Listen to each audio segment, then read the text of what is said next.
తెలంగాణలోని 17 పార్లమెంట్ సెగ్మెంట్లో ఖమ్మం ఒకటి. 1952 నుండి ఇప్పటి వరకు 18 సార్లు ఎన్నికలు జరగక ఎక్కువ సార్లు కాంగ్రెస్ పార్టీనే విజయం సాధించింది.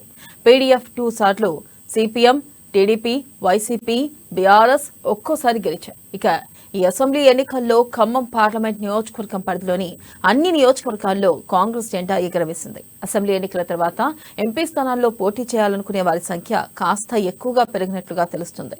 ఇక ఖమ్మం పార్లమెంట్ స్థానానికి సంబంధించి మరింత సమాచారాన్ని మా ప్రతినిధి ఉపేందర్ అందిస్తారు. తెలంగాణ రాష్ట్రంలో అసెంబ్లీ ఎన్నికల్లో జోరు మీద ఉన్నటువంటి కాంగ్రెస్ ఇప్పటికే విజయబావుట ఎగిరేసి ఖమ్మం జిల్లాలో సత్తా చాటింది.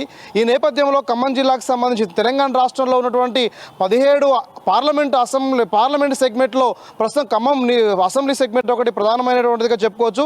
ఇక్కడ గతం నుంచి కూడా కాంగ్రెస్ పార్టీ విజయబావుట ఎగిరేసింది. ఇప్పటి వరకు 1952 నుంచి ఇప్పటివరకు జరిగిన 18 సార్లు జరిగినటువంటి ఎన్నికల్లో కాంగ్రెస్ 12 సార్లు గెలవగా సిపిఎం ఒకసారి, బీఆర్ఎస్ ఒకసారి, టీడీపీ ఒకసారి, దీంతోపాటు వైసీపీ కూడా ఒకసారి గెలిపోవడంతో పాటు పీడీఎఫ్ అభ్యర్థి 2 సార్లు గెలిచినటువంటి సందర్భం కూడా ఖమ్మం జిల్లా వ్యాప్తంగా కనబడుతూ ఉన్నాయి. అంటే దాదాపు ఖమ్మం జిల్లాలో కాంగ్రెస్ సంబంధించి విజయబావుట ఎగరేసినటువంటి చారిత్రాత్మక నేపథ్యం ఖమ్మం జిల్లాకు ఉంది. ఖమ్మం జిల్లా ఇప్పటివరకు ఉన్నటువంటి ఖమ్మం జిల్లాలో ఉన్నటువంటి ప్రధానమైనటువంటి పార్టీగా కాంగ్రెస్ పార్టీ ఎనలేనటువంటి విజయాలు అందిస్తున్న అనేక మందిని కూడా ఈ రాష్ట్రానికి ముఖ్యమైన నాయకులు అందించింది. ఈ నేపథ్యంలో ఖమ్మం జిల్లాలో దాదాపు వచ్చే ఏప్రిల్ మార్చి నెలలో ఈ 2 నెలల పాటు జరిగేటువంటి పార్లమెంట్ ఎన్నికలకు సంబంధించి ఇప్పటికే ఖమ్మం జిల్లాలో ఉన్నటువంటి అనేక మంది నేతలు కూడా ఆశావాహులు ఇప్పటికే తమ ధీమా వ్యక్తం చేస్తూ కాంగ్రెస్ పార్టీ అటు సిపిఎం, సిపిఐ, టీడీపీ, ఇతర జనసేన పార్టీతో పాటు ప్రధానమైనటువంటి బీఆర్ఎస్, కాంగ్రెస్ ప్రతిపక్ష అధికార పార్టీల నేతలు కూడా ముందుకు కొనసాగుతూ ఉన్నారు. గెలుపు మాదంటే మాదే ధీమా వ్యక్తం చేస్తున్న నేపథ్యంలో గత అసెంబ్లీ ఎన్నికలకు సంబంధించినటువంటి నేపథ్యంలో దాదాపు ఖమ్మం పార్లమెంట్ సెగ్మెంట్లో ఉన్నటువంటి కాంగ్రెస్ పార్టీ ఏదైతే ఉందో కాంగ్రెస్ పార్టీ 7 నియోజకవర్గాల్లో కూడా కొత్తగూడెం మినహా మిగతా 6 నియోజకవర్గాల్లో విజయబావుట ఎగరవేసింది. ఈ నేపథ్యంలో దాదాపు 7,30,000 ఓట్లకు పైగా వచ్చినటువంటి కాంగ్రెస్ పార్టీ, అటు 4 లక్షల ఓట్ల పైగా సాధినటువంటి బీఆర్ఎస్ పార్టీ, ఇతర పార్టీలన్నీ కూడా తమ గెలుపు బావుట ఎగరవేయాలని చెప్పేసి ఆశాభావం వ్యక్తం చేస్తున్న నేపథ్యంలో ఇప్పటికే కాంగ్రెస్ నుంచి బీఫామ్ ఎవరికి వచ్చినా సరే పార్లమెంట్ ఎన్నికల్లో తమదే గెలుపు అన్నట్టుగా ఇప్పటికే ధీమా వ్యక్తం చేస్తామని ఇప్పుడు ప్రస్తుతం మనం ఇక్కడ కాంగ్రెస్ పార్టీ కార్యాలయంలో ఉన్నాం. 12కు సంబంధించినటువంటి దాదాపు 17 అసెంబ్లీ పార్లమెంట్ సెగ్మెంట్లో ఖమ్మం జిల్లాకు సంబంధించి ఒక కీలకమైనటువంటి మైలురాయి అందించింది. ప్రస్తుతం రేపటి నుంచి డిసెంబర్ 28 నుంచి జనవరి 6 వరకు జరుగుతున్నటువంటి ఏదైతే ప్రధానమైనటువంటి 6 గ్యారంటీల స్కీమ్ ఉందో ఈ స్కీమ్లో ప్రధానమైనటువంటి మహాలక్ష్మి మహిళలకు సంబంధించి ప్రతి నెల 2,500 రూపాయలతో పాటు 500 గ్యాస్ సిలిండర్తో పాటు ఆర్టీసీలో ఉచిత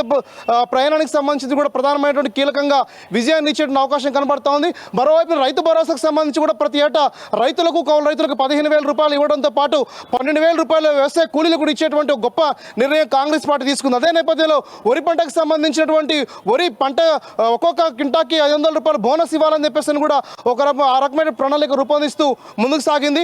మరోవైపు గృహజ్యోతికి సంబంధించినటువంటి పథకానికి సంబంధించి కాంగ్రెస్ పార్టీ ఇప్పటికే ఒక కీలకమైనటువంటి 6 గ్యారంటీలో ఒక 3వ స్కీమ్గా ఉంది. గృహజ్యోతి ప్రతి కుటుంబానికి 200 యూనిట్లు ఉచిత కరెంట్ ఇవ్వాలని చెప్పేసి యోచిస్తూ కూడా అసెంబ్లీ ఎన్నికల్లో ఆ రకమైన ఆచరణలోకి తీసుకొచ్చేసి కూడా గెలుపు బావుట ఎగరేయాలని చెప్పని చూస్తూ ఉంది. మరోవైపున ఇప్పటివరకు 10 సంవత్సరాల కాలం పాటు బీఆర్ఎస్ పరిపాలించింది. ఎక్కడ కూడా ఒక్కరికి కూడా ఈ ఒక్క ఇళ్ల స్థలం ఇచ్చినటువంటి దాఖల్లో డబుల్ బెడ్రూమ్ స్కీమ్ కూడా ఫెయిల్ అయిందని చెప్పేసి కూడా ప్రధానంగా కాంగ్రెస్ పార్టీ ఆ రకమైన ఎన్నికల ప్రచారం నిర్వహించింది. దాంట్లో భాగంగా ఇందిరమ్మ ఇళ్లకు సంబంధించింది కూడా అక్కడ ఇస్తా ఉంది. దాదాపు 5 లక్షల రూపాయలు ఇళ్ల స్థలాన్ని ఇస్తూ ఇల్లు కట్టుకోవడానికి ఇవ్వాలని చెప్పేసి యోచిస్తూ ఉన్నారు. ఎస్సీ, ఎస్టీ అదే నేపథ్యంలో బీసీలో కొంతమందికి అదనంగా కొన్ని అమౌంట్ కూడా ఇవ్వాలని చెప్పేసి కూడా కాంగ్రెస్ పార్టీ యోచిస్తూ ఉంది. ఉద్యమకారులకు సంబంధించి 250 గజాలకు సంబంధించి ఇంటి స్థలాన్ని ఇవ్వడంతో పాటు యువ వికాసం 5 లక్షల రూపాయలు యువకులందరికీ ఇవ్వడంతో పాటు చేయుత పథకానికి సంబంధించి కూడా 4,000 రూపాయలు నెలవారీకి సంబంధించినటువంటి వాళ్ళకి ఆసరా పెన్షన్స్ ఇవ్వాలని చెప్పేసి కాంగ్రెస్ పార్టీ యోచిస్తూ ఉంది. 10 లక్షల రాజీవ్ ఆరోగ్య బీమాకు సంబంధించినటువంటి ఏదైతే ఉందో ఇప్పటికే అమల్లోకి తీసుకొచ్చేసి కూడా గెలిచిన కొన్ని రోజుల్లోనే ఆ కాంగ్రెస్ పార్టీకి సంబంధించి ఆ రకమైనటువంటి ధీమా వ్యక్తం చేస్తూ ఇప్పటికే తెలంగాణ రాష్ట్ర ప్రజలు ఏ రకమైన నమ్మకం పెట్టుకున్నారో ఆ నమ్మకాన్ని వమ్ము చేయకోకుండా ప్రజలందరికీ అన్ని సంక్షేమ పథకాలు చేరువయ్యే విధంగా కాంగ్రెస్ పార్టీ ఆ నిర్ణయం తీసుకుంది.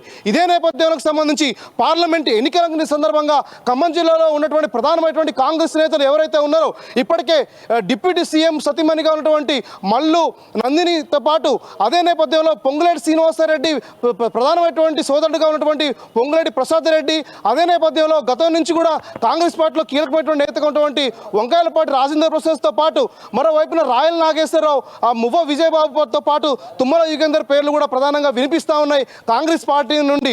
ఇదే నేపథ్యంలో బీజేపీ వైపు నుంచి బీజేపీ జనసేన పొత్తులో భాగంగా బీజేపీకి సంబంధించి అటు గల సత్యనారాయణతో పాటు శ్రీలం పాపారావు ఇద్దరు పేర్లు కూడా వినిపిస్తూ ఉన్నాయి.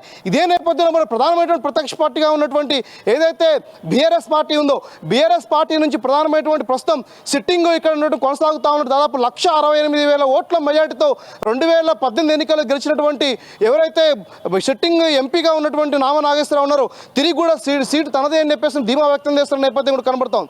ఈ నేపథ్యంలో బీఆర్ఎస్ నుంచి నామ నాగేశ్వరరావు పేరుతో పాటు ఇప్పటి వరకు ఖమ్మం నియోజకవర్గం నుంచి మంత్రిగా పోటీ చేసి ఓడిపోయినటువంటి పువ్వాడ అజయ్ కుమార్ కూడా నియోజకవర్గాలు ఖమ్మం జిల్లాలో అన్ని నియోజకవర్గాలు తిరుగుతూ కార్యకర్తలకు భరోసా ఇస్తారని చెప్పినటువంటి అంశం ఏదైతే ఉందో దాంట్లో కూడా తను కూడా ఎంపీగా పోటీ చేయడానికి సిద్ధంగా ఉన్నట్టుగా మరోవైపు తెలుస్తూ ఉంది. ఇదే నేపథ్యంలో ప్రధానమైనటువంటి ఇంకో ఎంపీగా ఉన్నటువంటి రాజ్యసభ సభ్యులు వద్దిరాజు రవిచంద్ర గత కొద్ది రోజుల్లో తన యొక్క పీరియడ్ ముగించబోతున్న నేపథ్యంలో తను ఖచ్చితంగా ఈసారి పోటీ చేయాలని చెప్పేసి ఆలోచనలో ఉన్నట్టుగా సమాచారం లభించింది. దీంతోపాటు బండి పార్థసారథి రెడ్డిని ఖమ్మం జిల్లాకు చెందినటువంటి వ్యక్తి, పెనుపల్లి మండలానికి చెందినటువంటి వ్యక్తిగా అనేక సంక్షేమ కార్యక్రమాల్లో పాల్గొంటే వ్యక్తికి ఇతను కూడా బీఆర్ఎస్ నుంచి పోటీలో ఉండాలని చెప్పేసి కూడా ఆలోచన చేస్తున్నట్టు మరోవైపు తాతమ్మది పేరు కూడా ప్రధానంగా వినిపిస్తూ ఉన్నాయి. ఇదే నేపథ్యంలో ఖమ్మం సంబంధించిన ప్రధానమైనటువంటి లెఫ్ట్ పార్టీలో ఉన్నటువంటి సిపిఎం పార్టీ ఇండియా కూటమిలో ఉన్న నేపథ్యంలో కాంగ్రెస్, సిపిఎం, సిపిఐ ఈ మూడు పార్టీలు కనుక కలిసి పోటీ చేస్తే సిపిఎం పోటీలో ఉండే అవకాశం లేదు. ఒకవేళ పోటీలో ఉంటే సిపిఎం తరఫున పోతిన సుదర్శనరావుతో పాటు నుండు నాగేశ్వరరావు పోటీ చేసే అవకాశం కనబడుతోంది.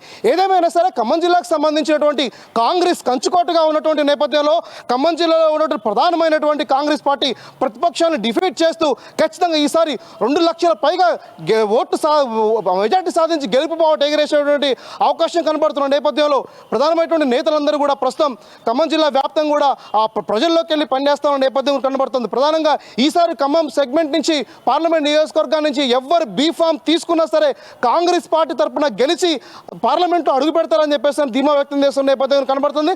అందుకు రేపటి నుంచి జరగబోయేటువంటి ఏదైతే సమగ్ర కుటుంబ సర్వేతో పాటు కాంగ్రెస్ పథకాలు ఉన్నాయో ఈ పథకాలన్నీ కూడా తిరిగి పార్లమెంట్ ఎన్నికల్లో విజయబావుట ఎగరేయడానికి ఉపయోగపడుతుంది.